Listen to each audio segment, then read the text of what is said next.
Mga kababayan, isa po doon sa nadadawit diyan mga bossing, ay hindi, dahil napag-usapan na natin yung INC, napag-usapan na ho natin mga kababayan, mga boss chief amo sir, yung patungkol doon sa ginanap na INC. O eto yan, Imee Marcos. Siya yun eh, di ba? Siya yung bidabidahan doon mga bossing eh. Sabi ni John B. Cremulya, dahil nga siya yung ano doon, siya yung talagang pinakadulo. Ako ho, mga kababayan, naniniwala ako. Alam talaga ng INC kung ano yung sasabihin ni Imee Marcos. No, kasi 'di ba ho, kapag ka ikaw gagawa ng programa, kagaya ng mga ganyan, yung mga rally-rally, no? Ilalagay mo sa dulo eh, yung kaaabangan ng tao eh. Hindi mo ilalagay yan doon sa unahan. Bakit? Nag-uwian na ho yan. 'Di ba? Ay wala na, uwian na. Yung pinaka-importante nilagay na sa unahan. O hindi na tayo maghintay, uwian na. Wala na kwenta iba. No? Kaya ho laging merong mga pasakalye, merong mga yung mga pauna, mga intro, ganyan. Para kapagka hindi mabagot yung tao. Ngayon, nilagay si Imee sa dulo. Kasi ramdam nila, no? Bakit mo ilalagay si Imee? Eh, may pasabog to. Oo, ipinagbabawal na utot nga lang ho, mga kababayan. Ipinagbabawal na utot. Eh, pasabog. No? Kaya lang po, saan ka punta to the moon? Shout out sa iyo. Kaya lang ho, mga kababayan, wala na din ho eh. Sino nagulat doon? Mga DDS? Oy, ading, uwi na tayo, ading, pagod na ading. Sino po nagulat doon? Mga DDS? Tayo hindi, mga bossing. Bakit? Dahil ho, simple lang mga kababayan. Hindi umubra yung si si Ko, no? Si Saldico hindi umubra, pinagtawanan lang ho mga boss chief amo sir. Yung kanyang mga pinagsasabi, nagpakita pa ng kung ano-anong mga maleta, nagpakita pa ng kung ano-ano, ng mga listahan, may mga numero, may mga date, may mga, ewan ko, wala nga ako nakitang pangalan dun eh. Hindi umubra, pinagtawanan ho mga bossing. 'Di ba? So ngayon, dead end na naman tayo, anak ng tinapa naman, no? Wala na naman tayong topic, wala na naman tayong issue kay ano, sa kapatid ko. Ngayon, balik tayo doon sa basic. Ano yung basic? Yan, yung lagi nilang sinasabi na si Pangulong Bongbong Marcos daw ho, mga kababayan, ay gumagamit ng ipinagbabawal na gamot. Di po ba, mga bossing? Balik tayo doon. Oh, ganyan lang din po yan. Eh, mga kababayan, kung matandaan nyo po, si Imee Marcos nakaupo, nakaganon, doon sa unang mautog nila. No? Oy, pinsan, Happy Baker, 3110, pinsan ko, nandiyan ka. No? Magmautog nga tayo. Maisog nga tayo, pinsan. No?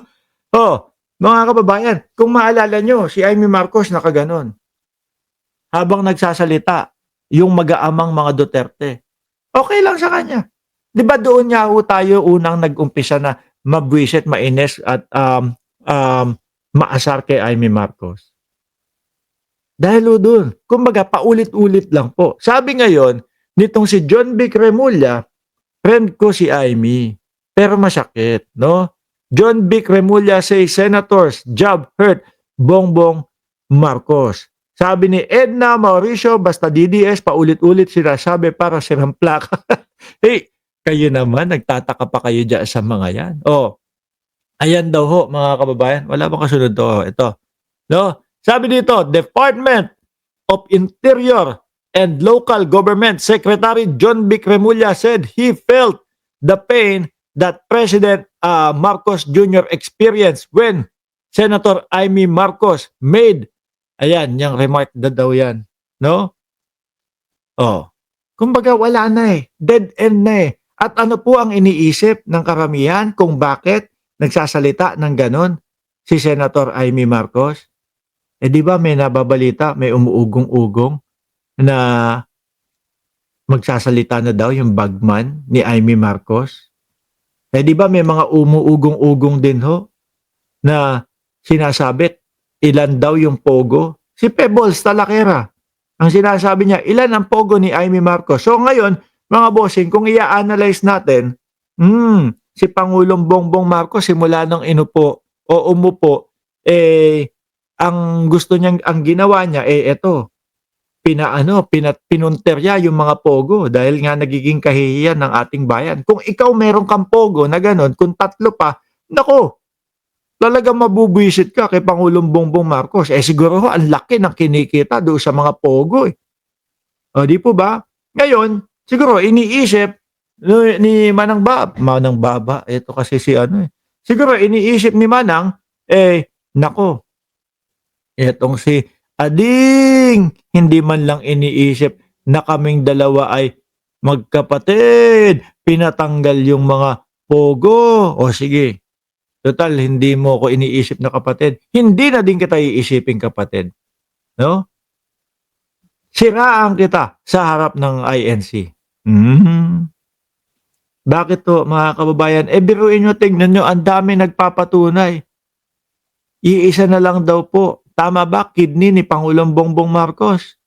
Oh, tapos asthmatic pa ho. Paano ka hihit-hit nga nung mga gano'ng, ipinagbabawal na gamot, 'di po ba? So ngayon mga kababayan, 'yan yung nakikita natin. Balik sila dun sa, basic, 'no? Sabi dito, "It affects me because I always thought of Amy as a friend. We've been political allies for the longest time since '79, no? The Remullans and the Marcoses have been together, no? It affects me because I know how much it pains the president to see his siblings behave that way." Sabi ng Pangulo, "Hindi yun si Amy. Yung nakita nyo? Hindi. That's not my sister. But it doesn't affect me as a public official or a person in the enforcement of the law. No, or it doesn't affect my loyalty or my service to the president or to the country."